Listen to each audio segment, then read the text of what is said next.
Okay, അപ്പോൾ നമ്മൾ ഇന്ന് എടുക്കാൻ ഉദ്ദേശിക്കുന്നത് ഡൈനാമിക്സ്. നമ്മുടെ ഫസ്റ്റ് മോഡ്യൂളിൽ തന്നെ അവസാന ഭാഗമാണ്.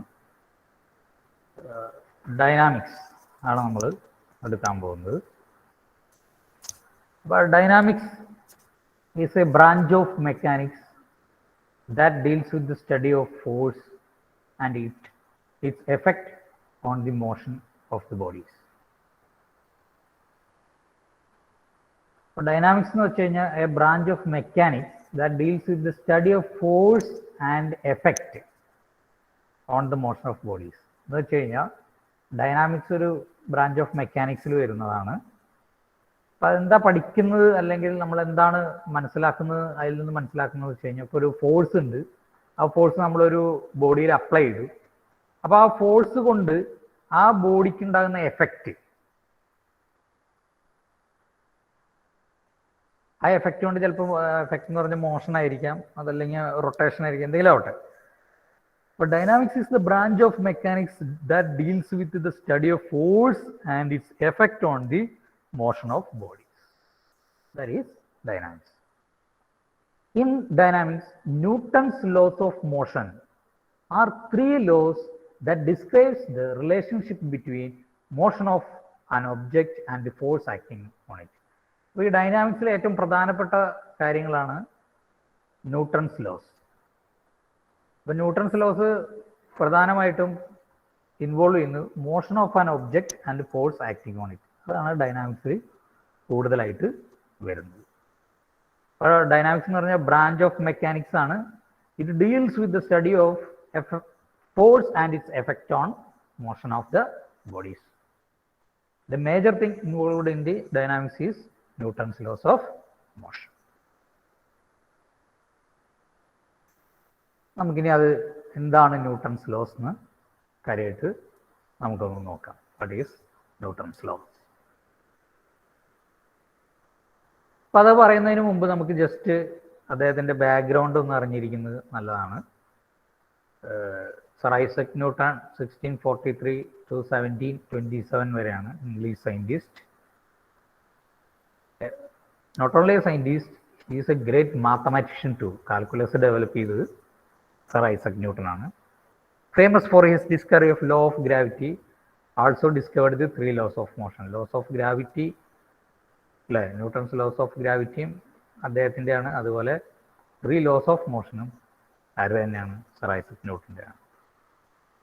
Today these laws are known as Newton's laws of motion. ഇപ്പോഴും നമ്മൾ ഡേ ടു ഡേ ലൈഫിൽ ഉപയോഗിച്ചുകൊണ്ടിരിക്കുന്നത്, മോഷനെ ഡിസ്ക്രൈബ് ചെയ്യാൻ ഉപയോഗിക്കുന്നത് ന്യൂട്ടൺസ് ലോസ് ഓഫ് മോഷൻ തന്നെയാണ്. And describe the motion of all objects on the scale we experience in our everyday life. നമ്മൾ day to day ലൈഫിൽ ഇപ്പോഴും Newton's loss വെച്ചാണ് നമ്മൾ ഡൈനാമിക്സ് ഒക്കെ ഡിസ്ക്രൈബ് ചെയ്യുന്നത്. ഇനി Newton's first law of motion. First law, അപ്പോൾ ഇത് നിങ്ങൾക്ക് എല്ലാവർക്കും അറിയുന്നതായിരിക്കും ഫസ്റ്റ് ലോ എന്താണെന്നുള്ളത്. ഇത് ഒരു 4 വരി ആണുള്ളത്, കുറച്ച് വാക്കുകൾ ചേർന്നിട്ടുള്ളൊരു അല്ലേ, 4 വരിയാണുള്ളത്. പക്ഷെ ഇതിൽ നിങ്ങൾ ശ്രദ്ധിക്കേണ്ട ഒരു കാര്യം, ഇതിൽ ഓരോ വാക്കിനും വളരെ ഇമ്പോർട്ടൻസ് ഉണ്ട്. അപ്പോൾ നിങ്ങൾക്ക് നിങ്ങളുടേതായ ഭാഷയിൽ ഈ ലോ എഴുതാം, പക്ഷെ ഇതിലെ എല്ലാ വാക്കുകളും അതിലുണ്ടോ എന്ന് നിങ്ങൾ ശ്രദ്ധിക്കണം. കാരണം അത് വളരെ ഇമ്പോർട്ടൻ്റ് ആണ്. ഓരോ വാക്കിനും ഒരുപാട് വ്യാപ്തിയുള്ള അർത്ഥമുണ്ട് ഇതിൽ. The every body continues in its state of rest or uniform motion along a straight line unless it is compelled by an external balanced force to change that state. Every body continues its state of rest or uniform motion along a straight line unless it is compelled by an external unbalanced force to change that state. ഇതിൻ്റെ അർത്ഥമേ ഉള്ളൂ, everybody എല്ലാ വസ്തുക്കളും continues തുടരുന്നു in it state of rest or uniform motion along a straight line. വെറുതെ ഇരിക്കുന്ന അവസ്ഥയിലോ അതല്ലെങ്കിൽ നേർരേഖയിൽ ചലിച്ചുകൊണ്ടിരിക്കുന്ന അവസ്ഥയിലോ തുടർന്നുകൊണ്ടിരിക്കുന്നു. ഏതുവരെ തുടർന്നുകൊണ്ടിരിക്കുന്നു? Unless it is compelled by an external unbalanced force. Force external ആയിരിക്കണം, മാത്രമല്ല അൺബാലൻസ്ഡ് ഫോഴ്സ് ആയിരിക്കണം ടു ചേഞ്ച് ദാറ്റ് സ്റ്റേറ്റ്. ഒറ്റ വാക്കിൽ പറഞ്ഞത്, എക്സ്റ്റേണൽ ആയിട്ടുള്ള ഒരു അൺബാലൻസ്ഡ് ഫോഴ്സ് കൊടുക്കാത്തിടത്തോളം കാലം റെസ്റ്റിലിരിക്കുന്ന വസ്തു റെസ്റ്റിൽ തന്നെയും നേർരേഖയിൽ ചലിച്ചുകൊണ്ടിരിക്കുന്ന വസ്തു നേർരേഖയിലുള്ള ചലനത്തിൽ തുടർന്നുകൊണ്ടിരിക്കുകയും ചെയ്യും. ഈ ചലനത്തിനോ അതല്ലെങ്കിൽ ഈ നിശ്ചലാവസ്ഥയ്ക്കോ അല്ലെങ്കിൽ ആ സ്റ്റേറ്റിന് എന്തെങ്കിലും ഒരു വ്യത്യാസം വരുത്തണമെങ്കിൽ there must be an external unbalanced force. അപ്പോൾ എക്സ്റ്റേണൽ അൺബാലൻസ്ഡ് ഫോഴ്സ് കൊടുക്കാത്തിടത്തോളം കാലം ഒരു വസ്തു ഏത് സ്റ്റേറ്റിലാണോ ഇരിക്കുന്നത്, അത് നിശ്ചലാവസ്ഥയിലാവട്ടെ അല്ലെങ്കിൽ ചലനാവസ്ഥയിലാവട്ടെ, അത് ആ സ്റ്റേറ്റിൽ തന്നെ തുടർന്നുകൊണ്ടിരിക്കും. ആ സ്റ്റേറ്റിന് എന്തെങ്കിലും വ്യത്യാസം വരുത്തണമെങ്കിൽ we should apply an unbalanced force. That is Newton's first law of motion. അപ്പോൾ ഈ ന്യൂട്ടൺസ് ഫസ്റ്റ് ലോ ഓഫ് മോഷന് വേറൊരു പേരും കൂടി ഉണ്ട്, that is known as law of inertia. അപ്പോൾ ന്യൂട്ടൺ ഫസ്റ്റ് ലോ തന്നെയാണ് ഇവിടെ എഴുതിയിരിക്കുന്നത്. നമ്മൾ കുറച്ചും കൂടി ഒരു കോമൺ ആയിട്ട് മനസ്സിലാവാൻ വേണ്ടിയിട്ട് ഞാൻ നേരത്തെ പറഞ്ഞ പോലെ വെറുതെ ഇരിക്കുന്ന വസ്തു വെറുതെ ഇരുന്നുകൊണ്ടേയിരിക്കും, തുടർച്ചയായി അത് ആ അവസ്ഥയിൽ തന്നെ തുടരും. ചലിച്ചുകൊണ്ടിരിക്കുന്ന വസ്തു ചലിച്ചുകൊണ്ടേയിരിക്കും, unless otherwise we should apply an external unbalanced force. An object at rest. An object at rest remains always at rest. An object in motion remains always in motion at constant speed and in a straight line unless acted by an unbalanced external force. ഇതാണ് Newton's. അപ്പോൾ അതിന് നിങ്ങൾക്കത് മനസ്സിലാവുന്നതിന് വേണ്ടിയിട്ട് ഞാനിവിടെ ഒരു വളരെ സിമ്പിളായിട്ടുള്ളൊരു ചിത്രം ഇവിടെ വെച്ചിട്ടുണ്ട്. അപ്പോൾ നിങ്ങൾക്ക് മനസ്സിലാവും ഇതൊരു 3 എഗ്സിൻ്റെ മുകളിൽ വേറൊരു എഗ്ഗ് ഇരിക്കുന്നതാണ്. അപ്പോൾ നിങ്ങൾക്ക് മനസ്സിലാവും ഇത് ഭയങ്കര ഡേഞ്ചറസ് ആയിട്ടുള്ളൊരു അവസ്ഥയാണ്. ഈ മുട്ട എപ്പോൾ വേണമെങ്കിലും പൊട്ടിപ്പോവാം. പക്ഷെ ഞാൻ പറയും this is A stable state unless otherwise if you are applying an external force. ഒരു എക്സ്റ്റേണൽ ഫോഴ്സ് വരാത്തിടത്തോളം കാലം ഇതിങ്ങനെ തന്നെ ഇരിക്കും. ചിലപ്പോൾ ഇവിടെ വേണ്ട ഒരു എക്സ്റ്റേണൽ ഫോഴ്സ് ചെറിയൊരു കാറ്റടിച്ചാൽ മതി, അല്ലെങ്കിൽ ഒരു പൂമ്പാറ്റ വന്ന് തട്ടിയാൽ മതി, ഈ മുട്ട ഇളകി താഴ്ത്തു വീഴാം. But still it is giving an external unbalanced force. ചിലപ്പോൾ നമ്മളൊന്ന് ഊതിയാൽ മതി. ഈ ഊത്ത് എന്ന് പറയുന്നത് it's an external unbalanced force. അപ്പോൾ ഈ എക്സ്റ്റേണൽ അൺബാലൻസ്ഡ് ഫോഴ്സ് വരാത്തിടത്തോളം കാലം ഇതിനൊരു പ്രശ്നം വരില്ല. But if there is an external unbalanced force then it can break. So force can be defined as an agency which change the state of rest or uniform motion. So force എന്ന് പറയുന്നത് force will change the state. അല്ലേ, നമ്മളിവിടെ വെറുതെ ഇരിക്കുന്ന മുട്ടനെ നമുക്കൊരു force കൊടുത്താൽ അത് പൊട്ടിപ്പോകും, അല്ലെ, താഴ്ത്തുകൊണ്ട് പൊട്ടിപ്പോകും. അല്ലെങ്കിൽ ഓടിക്കൊണ്ടിരിക്കുന്ന എന്തിനെങ്കിലും ബ്ലോക്ക് ചെയ്യാൻ നമ്മൾ എക്സ്റ്റേണൽ ഫോഴ്സ് കൊടുക്കണം. സോ ചലനാവസ്ഥയിൽ നിന്നോ നിശ്ചലാവസ്ഥയിൽ നിന്നോ മാറ്റം വരുത്താൻ നമ്മൾ എന്താണോ കൊടുക്കേണ്ടത്, that is a force. A force is need to produce an acceleration of a body. Force ആണ് ഒരു ബോഡിയിൽ ആക്സലറേഷൻ ഉണ്ടാക്കുന്നത്. ഓക്കെ,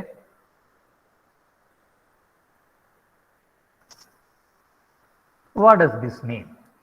എന്താണ് ഇതിൻ്റെ ഒരു കാര്യം എന്ന് നമുക്ക് നോക്കാം.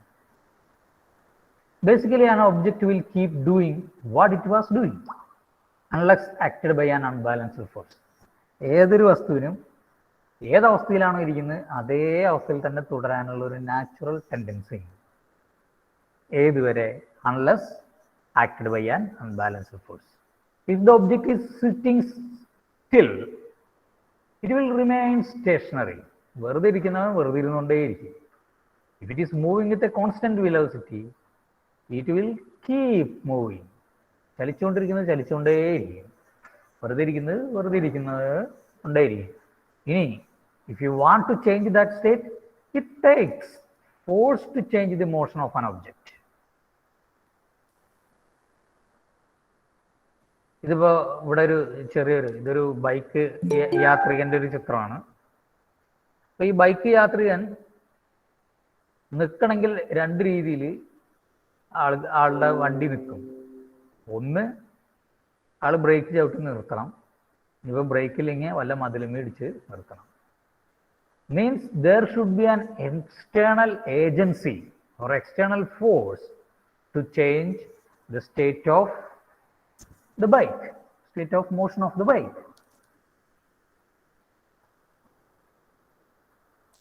Next is balanced vs unbalanced force. ഞാൻ നേരത്തെ പറഞ്ഞു കഴിഞ്ഞു, അതിൽ ഓരോ വാക്ക് ഇമ്പോർട്ടൻ്റ് ആണ്. Every body continues its state of rest or uniform motion along a straight line unless it is compelled by an external unbalanced force. അപ്പോൾ ആദ്യം എന്താണ് ഈ എക്സ്റ്റേണൽ എന്ന് നമുക്ക് ആലോചിക്കാം. നമ്മളൊരു ഓട്ടോയിൽ കയറിയിട്ട് പറഞ്ഞു നമുക്ക് പെരിന്തൽമണ്ണയ്ക്ക് പോകണം. ഓട്ടോക്കാരൻ ഓട്ടോ സ്റ്റാർട്ട് ചെയ്തു. സംഭവം ബാറ്ററി ഡൗൺ ആയിട്ടാണോ എന്താണെന്ന് അറിയില്ല, ഓട്ടോ സ്റ്റാർട്ടാവുന്നില്ല. ഓട്ടോക്കാരൻ നമ്മളോട് ചോദിക്കുക, ചേട്ടാ ഒന്ന് തള്ളുമോ? അപ്പോൾ ശരി, ഞാൻ തള്ളാം, എനിക്ക് പ്രശ്നമില്ല. നമ്മൾ ഓട്ടോയുടെ ഉള്ളിൽ തന്നെ ഇരുന്നുകൊണ്ട് ഓട്ടോനെ നല്ല തള്ളുകയാണെന്ന് വിചാരിക്കുക. നല്ല ശക്തിയിൽ തള്ളുണ്ട്, പക്ഷെ നമ്മൾ ഓട്ടോയുടെ ഉള്ളിൽ ഇരുന്ന് തന്നെയാണ് തള്ളുന്നത്. ആ കമ്പിയിൽ പിടിച്ച് നല്ല തള്ളു. അപ്പോൾ ഓട്ടോ മൂവ് ചെയ്യോ? മൂവ് ചെയ്യില്ല, ഒരു ഇഞ്ച് അനങ്ങില്ല. അപ്പോൾ ഓട്ടോക്കാരൻ പറയും, നിങ്ങൾ ഇതിൻ്റെ ഉള്ളിലിരുന്ന് തള്ളല്ലേ, ഒന്ന് പുറത്തിറങ്ങി നിന്ന് തള്ളുക പറയും. അപ്പോൾ നമ്മൾ പുറത്തിറങ്ങി ജസ്റ്റ് ഒന്ന് തള്ളി ഓട്ടോ നീങ്ങി. So what is the difference? നമ്മൾ ഉള്ളിലിരുന്ന് ചിലപ്പോൾ പുറത്തിറങ്ങി തള്ളുന്നതിനേക്കാളും കൂടുതൽ ഫോഴ്സ് അവിടെ കൊടുത്തിട്ടുണ്ടാവും, but it will not move.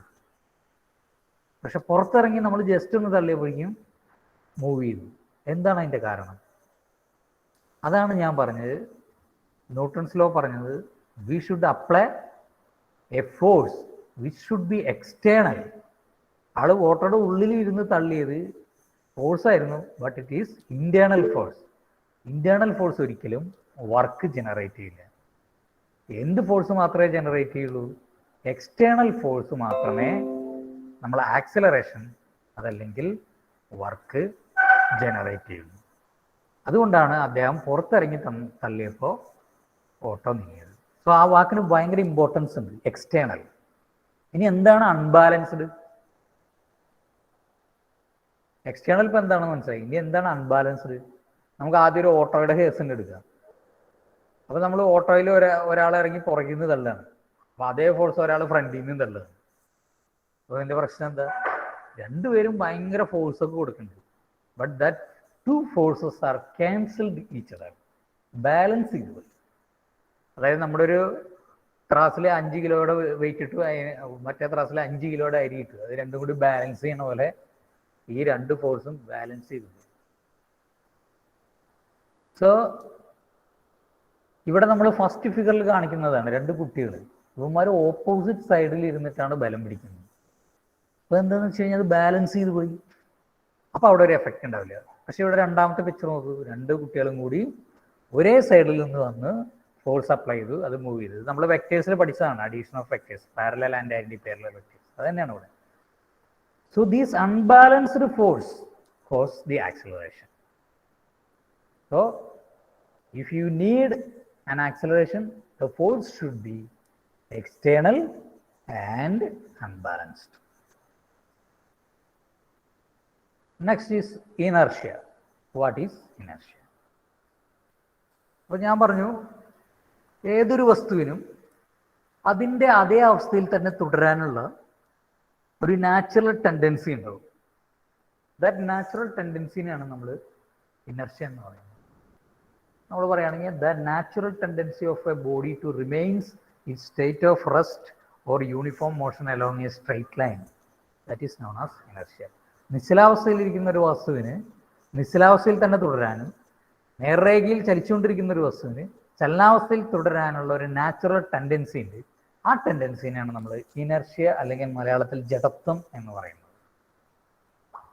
അപ്പോൾ inertia is the resistance of a body to any change in its resistance of a body to change in its state of rest or uniform motion along a straight line, or natural tendency to remains its state of rest or uniform motion along a straight line. That's also inertia. In the absence of net external force, a body rest continues remains at rest. A body in motion continues to move with a constant velocity. Newton's first law of motion is also known as the law of inertia. അതുകൊണ്ടാണ് first ലോവിനെ law of inertia എന്നും നമ്മൾ പറയാറുണ്ട്. The tendency of a body to remain in its existing state of rest called inertia of rest. നിശ്ചലാവസ്ഥയിൽ തുടരാനുള്ള ആ വസ്തുവിൻ്റെ ടെൻഡൻസിനെയാണ് നമ്മൾ പറയുക inertia of rest. അതുപോലെ ചലനാവസ്ഥയിൽ തുടരാനുള്ള ആ വസ്തുവിൻ്റെ ടെൻഡൻസിനാണ് നമ്മൾ പറയുക inertia of motion. The tendency of a body to remain in its existing state of rest is called inertia of rest. Similarly, the tendency of a body to remain in its existing state of motion with constant velocity is called inertia of.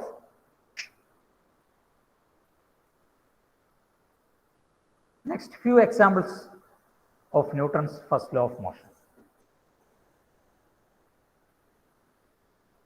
നമുക്ക് ഇത് നിത്യജീവിതത്തിൽ നമുക്ക് പരിചയമുള്ള കുറച്ച് examples ഞാൻ ഇട്ടു മാത്രമേ ഉള്ളൂ, വേറെ പ്രശ്നങ്ങളൊന്നുമില്ല. Car suddenly stop and you strain against the seat belt. ഇവിടെ ഒരു ലേഡി അല്ലേ സീറ്റ് ബെൽറ്റ് ഇട്ടിട്ട് പോവുകയാണ്. പെട്ടെന്ന് ബ്രേക്ക് നമ്മൾ ചെയ്ത് കഴിഞ്ഞാൽ അല്ലേ വണ്ടി നിൽക്കും, നമ്മൾ ഫ്രണ്ടിലേക്ക് ആയി. ആ സീറ്റ് ബെൽറ്റിൽ നമ്മളൊന്ന് മുറുകും, ഒരു ടൈറ്റ്നെസ് ഫീൽ ചെയ്യും. ഇപ്പോൾ സപ്പോസ് ആ സ്ത്രീ സീറ്റ് ബെൽറ്റ് ഇട്ടില്ലായിരുന്നെങ്കിൽ അവരുടെ മുഖം ഫ്രണ്ടിൽ ചെന്ന് ഇടിക്കുകയായിരുന്നു അല്ലേ. അങ്ങനെയുള്ള അപകടങ്ങളൊക്കെ ഒഴിവാക്കാൻ നമ്മൾ it is better to advise seat belt, use seat belt while travelling in a car. Car turns left and you appear to side the right. നമ്മൾ കാറ് ലെഫ്റ്റിലേക്ക് തിരിയുമ്പോൾ നമ്മൾ റൈറ്റിലേക്ക് പോകുന്ന മാതിരി നമുക്ക് തോന്നും. കാരണം കാറ് ലെഫ്റ്റിലേക്ക് തിരിഞ്ഞു, അപ്പോഴും നമ്മൾ നേരെ ഇരിക്കാനാണ് നമ്മുടെ ഒരു പ്രവണത. അപ്പം അതുകൊണ്ട് കാറ് ലെഫ്റ്റിലേക്കായി നമ്മൾക്ക് റൈറ്റിലേക്ക് ആയ പോലെ ഒരു പ്രതീതി നമുക്ക് ഫീൽ ചെയ്യും. The difficulty of pushing a car that won't start. വെറുതെ ഇരിക്കുന്ന ഒരു കാറിനെ നമുക്ക് പെട്ടെന്ന് തള്ളി മാറ്റാൻ ഭയങ്കര ബുദ്ധിമുട്ടാണ്. കാരണം നമ്മൾ ചെറിയൊരു ഫോഴ്സ് ഒന്നും കൊടുക്കുമ്പോൾ അത് ഇളകില്ല. അതിന് ഫസ്റ്റിലിരിക്കാൻ തന്നെയുള്ള ഒരു ടെൻഡൻസിയാണ് ഉള്ളത്. അപ്പോൾ നമ്മൾ എന്താ വെച്ചാൽ തള്ളുന്നതിന് മുമ്പ് അതിനെങ്ങനെ ജസ്റ്റ് അങ്ങോട്ടും ഇങ്ങോട്ടും ഒന്ന് 2-3 ആട്ടാട്ടും, എന്നിട്ട് ഒറ്റത്തള്ളത്. അപ്പോൾ ഇറ്റ് വിൽ മൂവ്. അവർ 1-2 ആട്ടാട്ടുമ്പോൾ അതൊരു മോഷൻ എന്നുള്ളൊരു സ്റ്റേജിലേക്ക് വന്നു, പിന്നെ തള്ളിയാൽ പെട്ടെന്ന് മൂവ് ചെയ്യും.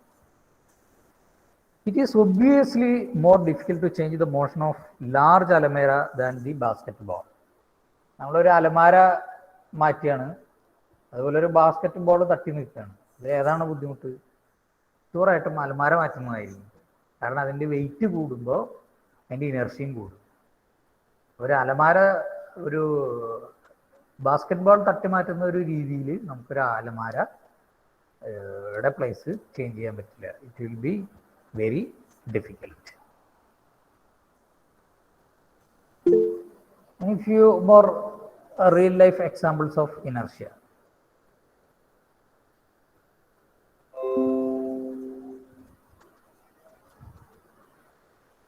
A person standing in a a person standing in a stationary bus falls backward when the bus starts suddenly. ഇത് നമ്മളെല്ലാവരും എക്സ്പീരിയൻസ് ചെയ്തതായിരിക്കും. നിർത്തിയിട്ടിരിക്കുന്ന ഒരു വണ്ടിയിൽ നമ്മൾ കയറി ഇങ്ങനെ നിൽക്കുകയാണ്. വണ്ടി പെട്ടെന്ന് സ്റ്റാർട്ട് ചെയ്താൽ നമ്മൾ ബാക്കിലേക്ക് ഇങ്ങനെ പോകുന്നതായിട്ട് തോന്നും. അതിനുള്ള കാരണം എന്താണെന്ന് വെച്ച് കഴിഞ്ഞാൽ this is because the lower part of his body moves forward with the bus. നമ്മൾ ബസ്സിൽ നിൽക്കുന്നതുകൊണ്ട് നമ്മുടെ പാദം ബസ്സിൽ ടച്ച് ചെയ്ത് നിൽക്കുന്നതുകൊണ്ട് ബസ് മൂവ് ചെയ്യുമ്പോൾ പാദം ഫ്രണ്ടിലേക്ക് മൂവ് ചെയ്യും. അപ്പോഴും നമ്മുടെ ബാക്കി rest of the body stationary സ്റ്റേറ്റിൽ നിൽക്കാനുള്ള ഒരു ടെൻഡൻസിയാണ്. അപ്പോൾ നമ്മുടെ പാദം ഫ്രണ്ടിലേക്ക് പോകും, നമ്മൾ ഫ്രണ്ടിലേക്ക് പോയില്ല. അതിനർത്ഥം നമ്മൾ ബാക്കിലേക്ക് വീഴാനുള്ള ഒരു ടെൻഡൻസി കാണിക്കും. But the upper part of the body remains at the rest due to inertia of rest which result a backward fall. Next, a person trying to get down from moving bus falls forward. the lower part suddenly comes to rest on touching the ground, but the upper part of the body remains in the motion due to inertia of motion and person fall forward. ഇനി നേരെ തിരിച്ച് നമ്മൾ ഓടിക്കൊണ്ടിരിക്കുന്ന വണ്ടിയിൽ നിന്ന് ചാടി ഇറങ്ങുക. ആ ഡോറിൽ എപ്പോഴും എഴുതിയിട്ടുണ്ടാവും, ഓടുന്ന വണ്ടിയിൽ നിന്ന് ചാടി ഇറങ്ങരുത്. വണ്ടിയിൽ നിന്ന് ചിലപ്പോൾ കണ്ടക്ടർമാർ ചാടി ഇറങ്ങുന്നത് കാണാം. അവരെങ്ങനെയാണ് ചാടി ഇറങ്ങുക? ചാടിയത് അവിടെ നിൽക്കുമോ? ഇല്ല, അവർ ചാടിയിട്ട് ഓടും. ഒരു സ്പീഡ് കുറച്ചിട്ടാണ് നിൽക്കുക. അങ്ങനെ അല്ലെങ്കിൽ എന്താ സംഭവിക്കുക? നമ്മൾ ഓടിക്കൊണ്ടിരിക്കുന്ന ഒരു വസ്തുവിലാണ് നമ്മൾ നിൽക്കുന്നതെങ്കിൽ, ബസ്സിലാണെങ്കിൽ വി ആർ ഇൻ മോഷൻ, നമ്മൾ ചലിച്ചുകൊണ്ടിരിക്കുകയാണ്. നമ്മൾ പെട്ടെന്ന് പുറത്തേക്ക് ചാടുമ്പോൾ എർത്ത് റെസ്റ്റിലാണ്. അപ്പം നമ്മുടെ പാദം റെസ്റ്റിലാവും. അപ്പം നമ്മുടെ ബോഡി റെസ്റ്റിലാവില്ല. ബോഡി എപ്പോഴും മൂവ് ചെയ്തുകൊണ്ടിരിക്കുകയാണ്. അപ്പം നമ്മൾ ബോഡി തല ഫ്രണ്ടിലേക്ക് പോകും, കാല് ബാക്കിലേക്ക് പോകും. അതായത് നമ്മൾ കവുന്നടിച്ച് വീഴാനുള്ള സാധ്യതയുണ്ട്. അതുകൊണ്ട് കണ്ടക്ടർമാർ ചിലപ്പോൾ വണ്ടി നിൽക്കുന്നതിന് മുമ്പ് ചാടും. പക്ഷെ ചാടി ഉടനെ അവർ നിൽക്കില്ല, അവരൊന്ന് ഓടി സ്ലോ ഡൗൺ ചെയ്ത് നിൽക്കും. Fruits from a tree fall due to inertia of rest when tree is shaken. അല്ലേ? നമ്മൾ ഈ നെല്ലിക്ക മരത്തിലൊക്കെ നെല്ലിക്ക കുറച്ച് ചെറിയ മരമാണെങ്കിൽ മുകളിലത്തെ നെല്ലിക്ക നമ്മൾ പറിക്കാൻ ചെയ്യുക, ഇത് പിടിച്ചൊന്നുകൂടി കുലുക്കും. അല്ലെങ്കിൽ ചാമ്പങ്ങയൊക്കെ നമ്മൾ പറിക്കുന്ന സ്ഥിരം അങ്ങനെ. ചാമ്പങ്ങ മരം ഒന്ന് പിടിച്ചൊന്ന് കുലിക്കാൻ മതി. ചാമ്പങ്ങ പഴുത്ത ചാമ്പങ്ങ ഇതവിടെ നടക്കുന്നത്. ഈ ചാമ്പങ്ങയുടെ ഞെട്ടിയിൽ അത് റെസ്റ്റ് ഇങ്ങനെ ഇരിക്കുകയാണ്. നമ്മളിത് പിടിച്ച് കുലുക്കുമ്പോൾ ഈ ചാമ്പങ്ങ മോഷനിലായിരിക്കും, പക്ഷെ ഞെട്ടി എപ്പോഴും റെസ്റ്റിലായിരിക്കും. അപ്പം ഞെട്ടി പൊട്ടി പഴുത്തതാകുമ്പോൾ പെട്ടെന്ന് ഞെട്ടി പൊട്ടി താഴേക്ക് വരും. നമ്മൾ വേനൽക്കാലത്ത് മീൻസ് മാമ്പഴം ഉണ്ടാകുന്ന സമയത്ത് കാറ്റടിക്കുമ്പോൾ മാങ്ങ വീഴുന്നതും അതുപോലെ തന്നെ. ഇനി നമുക്ക് ഇപ്പോൾ ഫസ്റ്റ് ലോനെ കുറിച്ച് നമ്മൾ കുറേ കാര്യങ്ങൾ മനസ്സിലാക്കി. ഇനി നമുക്ക് അറിയേണ്ട സെക്കൻഡ് ലോ അറിയുന്നതിന് മുമ്പ് നമുക്ക് അറിയേണ്ട ഒരു പ്രധാനപ്പെട്ട ക്വാണ്ടിറ്റിയാണ് മൊമെൻറ്റം. നമ്മൾ സാധാരണ സൂചിപ്പിക്കുന്ന ലെറ്ററാണ് പി. നമ്മൾ മലയാളത്തിൽ അതിന് ആക്കം എന്നാണ് പറയുക, ആക്കം. അപ്പം എന്താ ആക്കം എന്ന് ഞാൻ സിമ്പിളായിട്ട് ഒരു എക്സാമ്പിൾ പറഞ്ഞുതരാം. അപ്പം നിങ്ങൾക്ക് അത് ആക്കം എന്താണെന്ന് മനസ്സിലാവും, അല്ലെങ്കിൽ മൊമെൻറ്റം എന്താണെന്ന് മനസ്സിലാവും. ഞാൻ ഒരു സൈക്കിളിൽ പോവാണ്. ലെറ്റ്സ് അസ്യൂം 20 km/h സ്പീഡിൽ. 20 km/h നമുക്ക് വേണമെങ്കിൽ സൈക്കിൾ ഓട്ടാം, അതൊരു വിഷയമല്ല. പോവുകയാണ്. അതേസമയം എൻ്റെ ഒരു സുഹൃത്ത് ഒരു ട്രാക്ടറിലാണ് പോകുന്നത്. ട്രാക്ടർ നമുക്കറിയാം അധികം വലിയ സ്പീഡൊന്നുമില്ല, ഒരു 20 km/h. രണ്ടിൻ്റെയും വെലോസിറ്റി തുല്യമാണ്, രണ്ടും സഞ്ചരിക്കുന്ന സ്പീഡ് തുല്യമാണ്, രണ്ടും 20 km/h. അപ്പം ഞാൻ സൈക്കിളിൽ പോകുമ്പോൾ പെട്ടെന്ന് ഒരാൾ ഫ്രണ്ടിലേക്ക് വന്നു, എനിക്ക് ബ്രേക്ക് ചെയ്യാൻ പറ്റില്ല, ഞാൻ അയാളെ ഇടിച്ചു. എൻ്റെ സുഹൃത്ത് അതുപോലെ ട്രാക്ടറിൽ പോവാണ്, അയാളും 20 km/h തന്നെയാണ് പോകുന്നത്. അതേപോലെ പെട്ടെന്ന് ഒരാൾ ഫ്രണ്ടിൽ ചാടി, അയാൾക്ക് ശ്രദ്ധിക്കാൻ പറ്റിയില്ല, ഇടിച്ചു. അപ്പം രണ്ട് വെഹിക്കിൾസും ഒരേ സ്പീഡിലാണ് പോകുന്നത്, രണ്ടുപേരും ഒരേ രീതിയിൽ ആളെ ഇടിച്ചു. പക്ഷെ ഇഫക്റ്റ് ഒരേപോലെ ആയിരിക്കും അല്ല. സൈക്കിളിൽ ഇടി കൊണ്ട ആൾ ചിലപ്പോൾ ഒന്ന് മറിഞ്ഞു വീണുണ്ടാവും, പൊടിയൊക്കെ തട്ടിയിട്ട് കുറച്ച് കഴിഞ്ഞപ്പോൾ ആൾ എണീറ്റ് പോയിട്ടുണ്ടാവും. ചിലപ്പോൾ അവിടെ എന്തെങ്കിലും ചെറിയൊരു പൊട്ടലോ എന്തെങ്കിലും മൈനറായിട്ടുള്ള എന്തെങ്കിലും സംഭവിച്ചിട്ടുണ്ടാവും. എന്നാൽ ട്രാക്ടർ ഇടിച്ച ആൾ അല്ലെങ്കിൽ ഇടി കൊണ്ട ആൾ തവിട് പൊടിയുണ്ടാവും. ആൾ ചിലപ്പോൾ മൾട്ടിപ്പിൾ ഫ്രാക്ചർ അതല്ലെങ്കിൽ ICU ഡെത്ത് വരെ സംഭവിക്കാം. അപ്പൊ എന്താണ് ഇവിടുത്തെ ഡിഫറൻസ്? രണ്ടുപേരും ഒരേ സ്പീഡിലാണ് വന്ന്, രണ്ടുപേരും ഒരേപോലെയാണ് ഇടിച്ചത്. ഇവിടെ വ്യത്യാസം രണ്ടും ഇടിച്ചു, ഒരേ വെലോസിറ്റിയിൽ വന്ന് ഇടിച്ചു എന്നുള്ളത് സത്യമാണ്. പക്ഷെ രണ്ട് വസ്തുക്കളുടെയും മൊമെന്റം അല്ലെങ്കിൽ ആക്കം വ്യത്യാസമാണ്. കാരണം ട്രാക്ടറിന്റെ വെയിറ്റ് എന്ന് പറയുന്നത് സൈക്കിളിന്റെ വെയിറ്റ് ആയിട്ട് കമ്പയർ ചെയ്യുമ്പോൾ it is very enormous. We cannot compare a cycle with a tractor. അപ്പോൾ യഥാർത്ഥത്തിൽ ഈ മൊമെന്റം എന്ന് പറയുന്നത് മാസ് ഇൻറ്റു വെലോസിറ്റി ആണ്. വെറും വെലോസിറ്റി മാത്രമല്ല, mass, the product of mass and velocity is the momentum, P equal to M B. ഇവിടെ എന്താ സംഭവിച്ചെന്ന് വെച്ച് കഴിഞ്ഞാൽ സൈക്കിൾ ആയാലും അതുപോലെ ട്രാക്ടർ ആയാലും വെലോസിറ്റി 20 km/s ആയിരുന്നു, അത് തുല്യമാണ്. km/h ആയിരുന്നു, അത് തുല്യമാണ്. But mass is different. അപ്പം അതുകൊണ്ട് തന്നെ ട്രാക്ടറിന്റെ ആക്കം മീൻസ് മൊമെന്റം എന്ന് പറയുന്നത് it is very very high compared to that of cycle. ട്രാക്ടറിന്റെ ഇടി കൊണ്ട് സ്വാഭാവികമായും അത്രയും ആക്കം, അത്രയും ഇമ്പാക്റ്റ് നമുക്കുണ്ടാവും. So that is momentum. ഇനി നമുക്കൊന്ന് നോക്കാം. Momentum is the quantity of motion of a body. The momentum of a body is defined as the product of mass and velocity. It is a vector quantity and its unit is kilogram meter per second. Mass into unit kilogram, velocity into meter per second. If a body of mass m moving with a velocity v, then its momentum is given by p equal to m into v. The momentum of a body at rest equal to 0. അല്ലെ, velocity 0 ആണെങ്കിൽ അതിന് momentum ഇല്ല, കാരണം m into v, ഈ 0 ആണെങ്കിൽ momentum. So momentum is very important. Now we will learn what is Newton's second law of motion.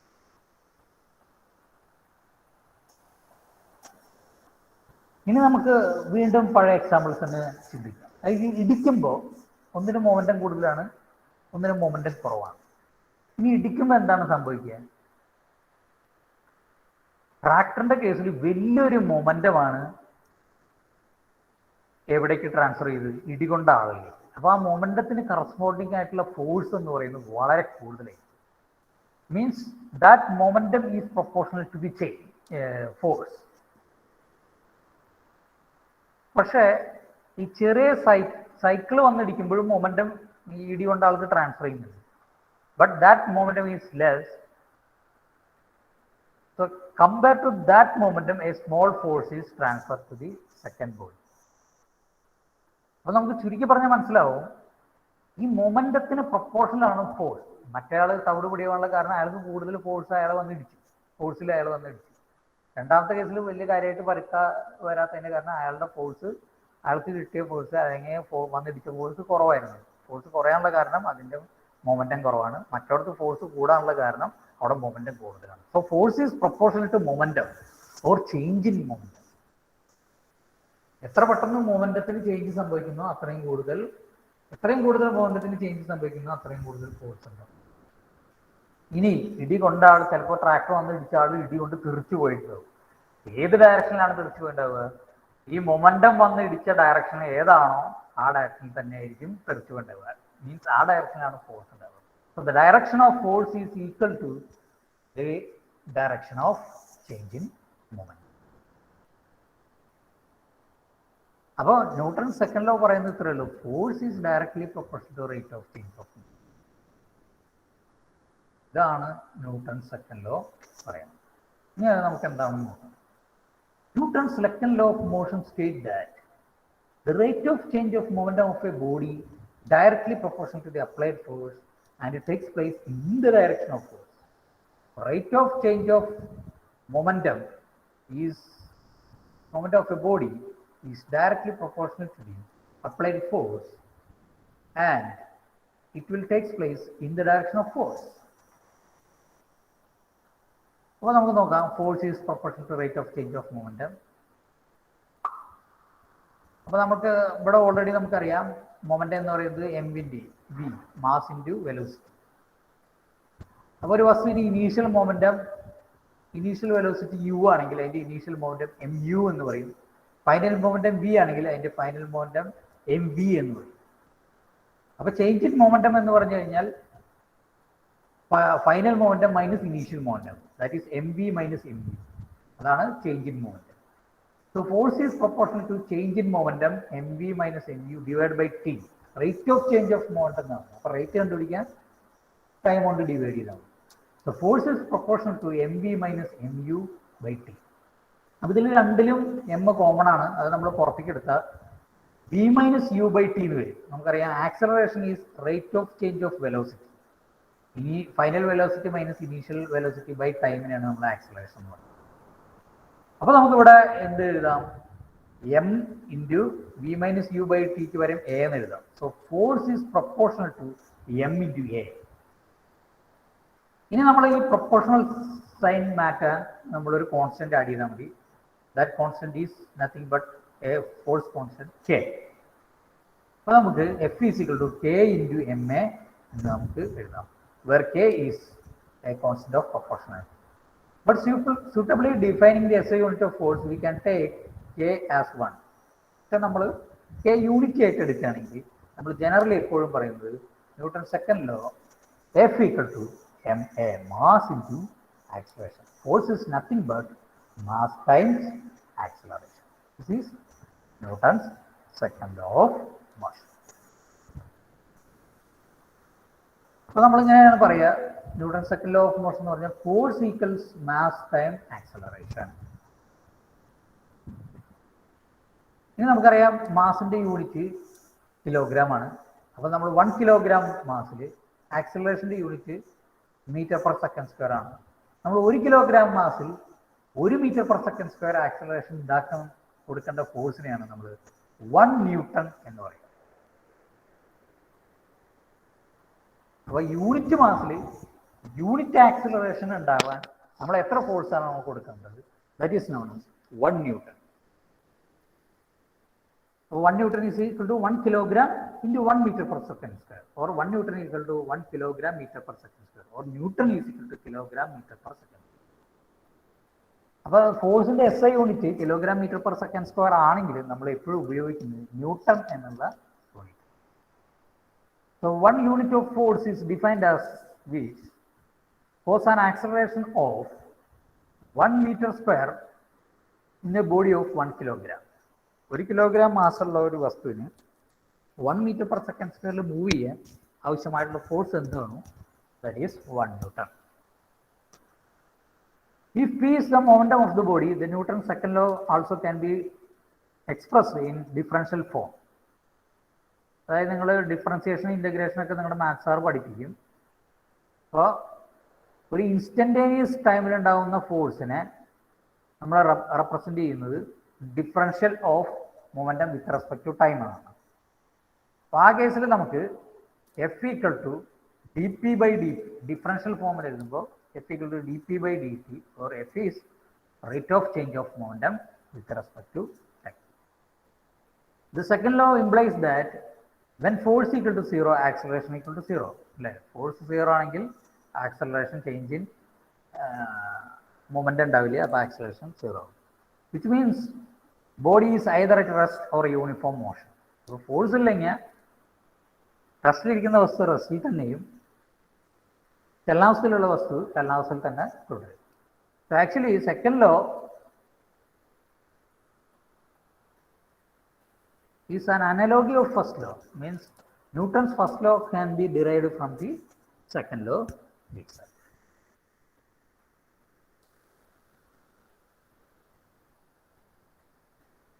അപ്പോൾ നമ്മൾ നേരത്തെ പറഞ്ഞ കാര്യങ്ങൾ മാത്തമാറ്റിക്കൽ ഫോമിൽ ഒന്ന് എഴുതിയെന്ന് മാത്രമേ ഉള്ളൂ.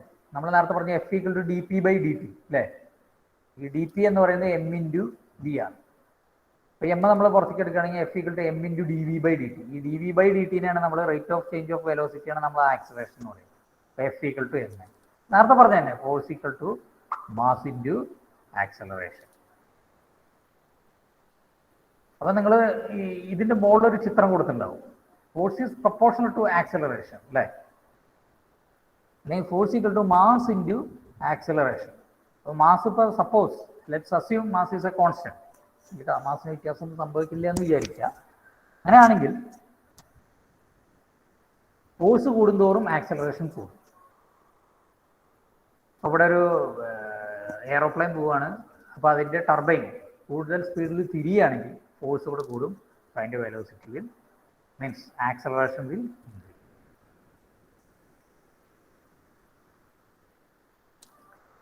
Velocity, acceleration, momentum and force are vector quantities. Next is Newton's third law of motion. ഈ ലോയ്ക്ക് ഒരു പ്രത്യേകതയുണ്ട്. ഫസ്റ്റ് ലോയും സെക്കൻഡ് ലോ എന്നും ആരും പറഞ്ഞില്ലെങ്കിലും എല്ലാവരും പറയുന്ന ലോ ആണ് Newton's third law of motion. എല്ലാവരും പറയുന്ന, ആര് ചോദിച്ചാലും പറയുന്ന ഒരു ലോ ആണ് third law of. So Newton's third law of motion states that for every action there is an equal and opposite reaction. കൊടുത്ത കൊല്ലത്തും കിട്ടുമെന്ന് പറഞ്ഞ പോലെ അല്ലേ? നമ്മളൊരു ഏത് പ്രവർത്തനം ചെയ്താലും അതിനെതിരെയും വിപരീത ദിശയിലും ഒരു പ്രതിപ്രവർത്തനം ഉണ്ടാവും എന്നുള്ളതാണ് ന്യൂട്ടൺസ് തേർഡ് ലോ പറയുന്നത്. For every action there is an equal and opposite. അവിടെ ആക്ഷനും ഫോർ എവരി ആക്ഷൻ എന്ന് പറയുന്ന ഫോഴ്സാണ്, റിയാക്ഷൻ എന്ന് പറയുന്ന ഫോഴ്സാണ്. ഇത് രണ്ടും വിപരീത ദിശയിൽ രണ്ട് വ്യത്യസ്ത ബോഡിയിലാണ് ആക്ട് ചെയ്യുക എന്ന് മാത്രം. For example, if a body B exerts a force FAB on the body A, അപ്പോൾ ബി എന്നൊരു വസ്തു എയിലൊരു ഫോഴ്സ് കൊടുക്കുകയാണ്, ആ ഫോഴ്സാണ് FAB.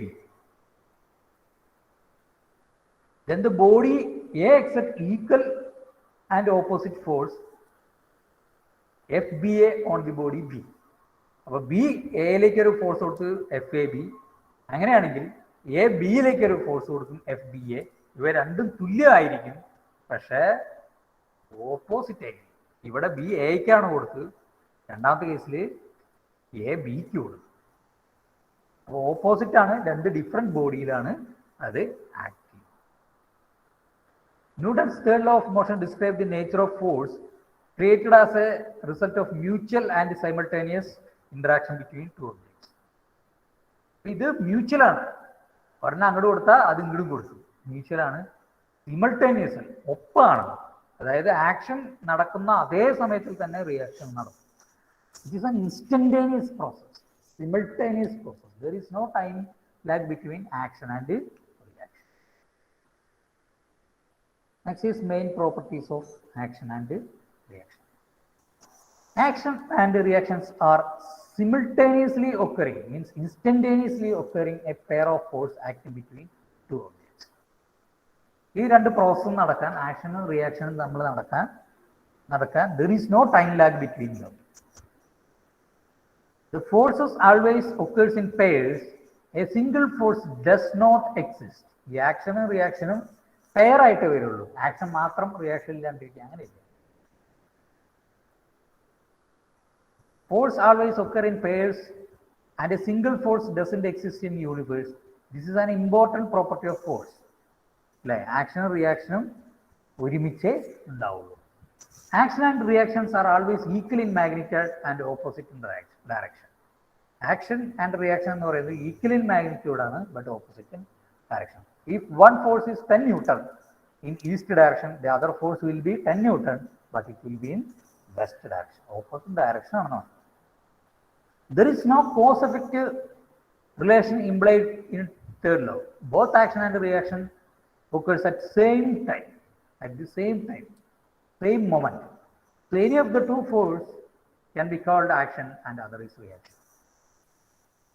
നമ്മൾ ഒരാളെ അടിച്ചു, ആൾ തിരിച്ചടിക്കുകയാണ്. അപ്പോൾ അടിക്കുന്നതിനെ ആക്ഷൻ എന്ന് വിളിച്ചാൽ തിരിച്ചടിക്കുന്നതിനെ റിയാക്ഷൻ എന്ന് വിളിക്കാം. ഇപ്പോൾ തിരിച്ചടിക്കുന്നതിനാണ് ആക്ഷൻ എന്ന് വിളിച്ചു വെച്ചാൽ അടിക്കുന്നതിന് റിയാക്ഷൻ എന്ന് വിളിക്കാം. നമ്മൾ അങ്ങോട്ടും ഇങ്ങോട്ട് മാറ്റി വിളിച്ചുകൊണ്ട് there is no problem. The action and reaction force, though equal and opposite, never added up to get zero. Equal and opposite ആണെങ്കിൽ നമ്മൾ നേരത്തെ പറഞ്ഞ പോലെ രണ്ടും ബാലൻസ് ചെയ്ത് പോകില്ലേ എന്ന് നിങ്ങൾ ചോദിച്ചു. It will not happen because it is acting on two different bodies. Same ബോഡിയിലല്ല ആക്ട് ചെയ്യുന്നത്. It is acting on two different bodies. Action and reaction do not cancel each other since they act on two different objects. Next, examples of Newton's third law. അറിയാവുന്ന കുറച്ച് examples നമുക്ക് പറയാം. When a man jumps off a boat to the shore, he exerts force on boat. The boat exerts an equal and opposite force on the man, which makes the jump possible. The boat moves backwards due to the force exerted by the man. ഇതൊന്നുമില്ല, ഒരു ബോട്ടിൽ വന്ന ആൾ കരയിലേക്ക് ചാടുക. അയാൾ എന്താ ചെയ്യുക? കരയിലേക്ക് ചാടണമെങ്കിൽ അയാൾ ബോട്ടിലേക്ക് ഒരു ഫോഴ്സ് കൊടുക്കും. അപ്പോൾ ബോട്ട് അയാൾക്കൊരു റിയാക്ഷൻ കൊടുക്കും. ഓക്കെ, ആ റിയാക്ഷൻ കൊണ്ടാണ് അയാൾക്ക് കരയിലേക്ക് ചാടാൻ പറ്റുന്നത്. ഓക്കെ, അങ്ങനെ ഇയാൾ ബോട്ടിലേക്ക് കൊടുക്കുന്ന ഒരു ഫോഴ്സ് കൊണ്ട് ചിലപ്പോൾ ബോട്ട് പുറകിലേക്കൊന്ന് തള്ളിപ്പോകാൻ സാധിക്കും. Action reaction pair produced when man jumps off the boat to അപ്പോൾ ആക്ഷൻ്റെ ഓപ്പോസിറ്റ് ഡയറക്ഷൻ ആയിരിക്കും റിയാക്ഷൻ. ആക്ഷൻ ഏത് ബോഡിയിലാണോ അതിൻ്റെ ഓപ്പോസിറ്റുള്ള ബോഡിയിലാണ് റിയാക്ഷൻ വരുന്നത്. അപ്പോൾ ആക്ഷനും റിയാക്ഷനും ആക്ട് ചെയ്യുന്ന ബോഡീസ് രണ്ടും തന്നെ. A runner exerts a force on the ground and the reaction of force of the ground on the runner pushes him forward. അപ്പോൾ റണ്ണറാണ്. എങ്ങനെയാണ് നമുക്ക് ഓടാൻ പറ്റുന്നത്? അയാൾ ഒരു ഫോഴ്സ് ഗ്രൗണ്ടിലേക്ക് കൊടുക്കുന്നുണ്ട്. ആ ഗ്രൗണ്ട് അതേ ഫോഴ്സ് അയാൾക്ക് റിയാക്ഷൻ ആയിട്ട് കൊടുക്കും. ആ ഫോഴ്സ് കൊണ്ടാണ് അയാൾക്ക് മുന്നോട്ട് കുതിക്കാൻ സാധിക്കുന്നത്. For every force action there is an equal and opposite reaction. അപ്പോൾ ആക്ഷനും റിയാക്ഷനും ഫോഴ്സ് തന്നെയാണ്. But reaction will the direction of reaction will be opposite to that of action. Next is law of conservation of momentum. നമുക്ക് അടുത്ത ക്ലാസ്സിൽ എടുക്കാം. നമുക്ക് തൽക്കാലം ഇന്ന് 3 ലോസ് മതി. നമുക്ക് 3 ലോസ് എന്താണെന്ന് ഒന്നുകൂടി പറഞ്ഞിട്ട് നമുക്ക് നിർത്താം. First law is nothing but every body continues in state of rest or uniform motion along a straight line unless it is compelled by an external unbalanced force to change that state. Force should be external and force should be unbalanced to change the state of rest or uniform motion along a straight line. Next is momentum. Momentum is the product of mass and velocity. P is m into v. Now Newton's second law of motion. Newton's second law of motion states that the rate of change of momentum of a body is directly proportional to the applied force and takes place in the direction of force. So force is proportional to the rate of change of momentum, or F is proportional to m into a, or F equal to kma, where k is a constant of proportionality. If k is 1, then F equal to m into a. So force is nothing but mass times acceleration. Or it can also represent it as F is equal to dp by dt of rate of change of momentum. So P is nothing but mv. So F is equal to dmv by dt. If we take m outside, F equal to m into dv by dt. This dv by dt is nothing but acceleration. So force is mass times acceleration, or force is proportional to acceleration. If force is increased, acceleration will automatically increase. Next is Newton's third law of motion. For every action, there is an equal and opposite reaction. These action and reactions are mutual and simultaneous. There is no time lag between action and reaction. These are a few examples. Law of conservation of momentum. നമുക്ക് അടുത്ത ക്ലാസ്സിൽ